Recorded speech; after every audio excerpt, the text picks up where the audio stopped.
नमस्कार, मी प्रफुल्ल कुलकर्णी, ॲडव्होकेट आहे, handwriting finger पण एक्सपर्ट आहे. तुम्ही माझ्या किमया हस्ते रेषांची ही मालिका बघतच आले असणार.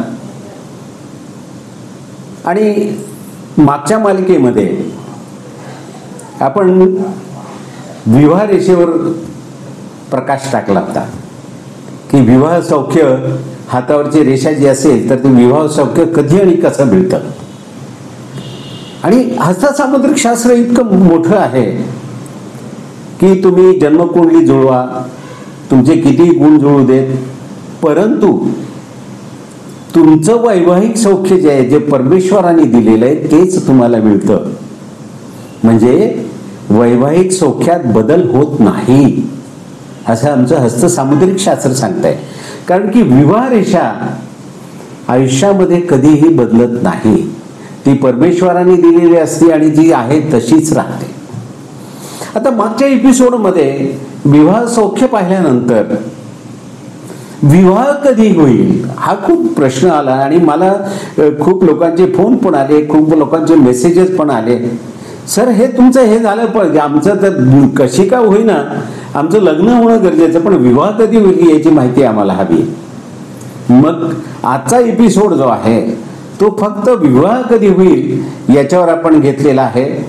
तर आता विवाह रेषा तुम्हाला माहितीच आहे की पहा, या करंगळीच्या खाली फोटोत पहा, तुम्हाला जो काही फोटो दिलाय त्याच्यावरही तुम्ही पहा. ज्यांनी मागचा एपिसोड पाहिला नसेल त्यांच्या लक्षात येईल की करंगळीच्या खाली बाहेरून आत येणारी आडवी जी रेषा आहे ती विवाह रेषा आहे. आता एक लक्षात ठेवा, आता अजून एक तुम्हाला एक चित्र येईल, विवाह कधी होतो. आता विवाह कधी होईल, आता हे पहा, ह्या ज्या इथून इथपर्यंतचे जे अंतर आहे म्हणजे विवाह रेषा आहे, त्याच्यानंतरची खालची आडवी रेषा आहे आणि करंगळीचा शेवट आहे पेराचा, ह्या दोघांचं जे अंतर आहे ते 50 वर्ष आपण धरले. फक्त किती? ह्या दोघांमधलं अंतर फक्त 50 वर्ष धरलेलं आहे. आता ह्या दोघांच्या मध्ये जर विवाह रेषा असेल, दोन्ही मध्यांच्या अंतरामध्ये बरोबर मधोमध, तर वय वर्ष 25ला तुमचा विवाह होईल. हे लक्षात आलं तुमच्या?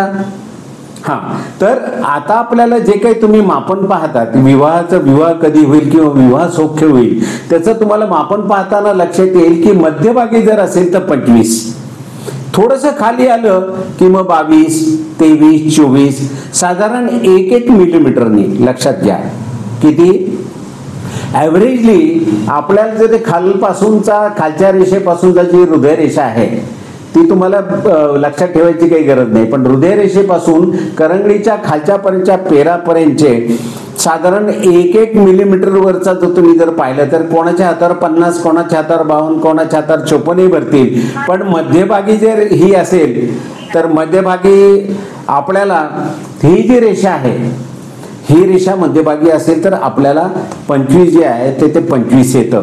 खाली तुम्ही सरकत गेला 1-1, 2-2 मिलीमीटरनी की 22, 23, 25, 20 असं हे तुम्ही आता हे चित्रात पाहू शकता. आणि हे पाहिल्यानंतर तुमच्या लक्षात येईल की आपला विवाह जो आहे तो उशिरा का होतोय, आधी का होतोय, किंवा आपल्याला विवाहाचे योग कधी होते किंवा कधी आहे. आता या मध्यापासून करंगळीकडे वर सरकत जाताना विवाहाला उशीर होतो.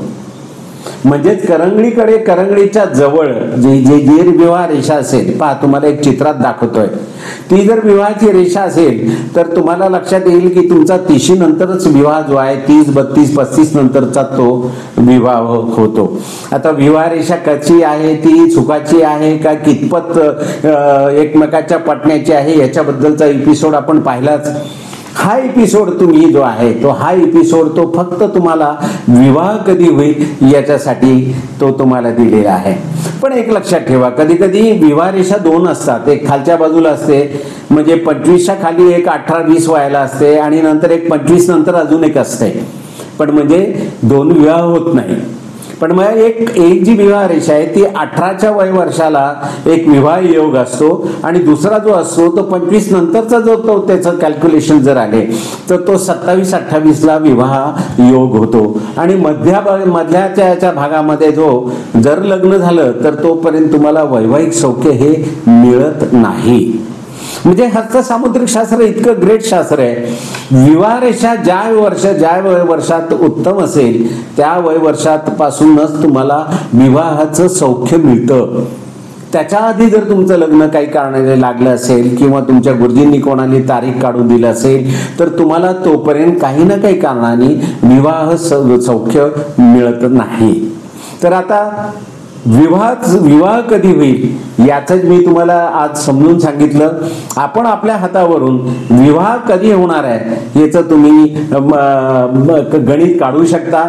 आणि ह्या दोन याच्यातलं अंतर फक्त आपण 50 धरलंय. काहींचं जर अंतर जास्त असेल तर ते 55-60 सुद्धा आपल्याला धरता येईल. म्हणजे कदाचित ते मधली रेषा जी आहे ते ती 27 धरता येईल. अशा पद्धतीने प्रत्येकाने आपापल्या हातावरच्या याच्याप्रमाणे कॅल्क्युलेशन्स करायला पाहिजे. आणि हो, एक महत्वाचं सांगायचं राहिलं, ज्याच्या हातावर विवाह रेषा नसेल त्यांनी विवाह करू नये.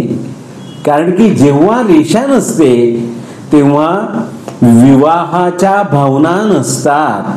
म्हणजे ती व्यक्ती जी आहे ती एकमेकांच्या अनुरूप असत नाही.